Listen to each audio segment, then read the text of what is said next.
Hi, I'm Doug from Firstech. In today's segment of my Firstech Academy, we're going to go over Shutdown Diagnostics.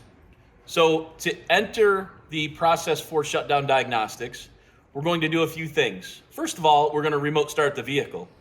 Once we remote start the vehicle, then we're going to shut it down. In this particular instance, I'm going to shut it down using the brake. So then we're going to pull the Shutdown Diagnostics to learn why it shut down. So I'm going to go ahead and remote start the vehicle. This process takes just a few seconds, obviously, to go through. It's pretty straightforward.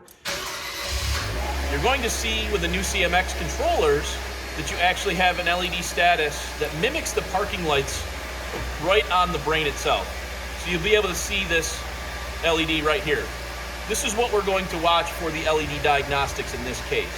So I'm going to go ahead and step on the brake while I'm sitting in the vehicle and shut it down.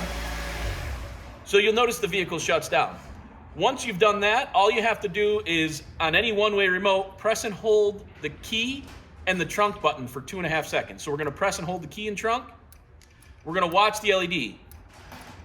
We're going to get 4 flashes and then a series after the 4. In this case, we get 4 and then 3. So let's go to the computer and pull the diagnostic charts out of the master guide to see what that means. So here we are at the computer. We are on firsttechdata.com. This site requires a login. So once you've logged into the site, you're going to go ahead and scroll to Documents. You're going to click on the Documents tab. Then you're going to click on Manuals. You're going to click on Control Units. In this particular case, we're using the CMX brain, so we're going to click on the CMX. And then we're going to go ahead and click on the CMX Master Guide. I already have this page open to the page that we're looking for, which happens to be page 65 in the guide. And this describes the remote start shutdown error codes and how to access those.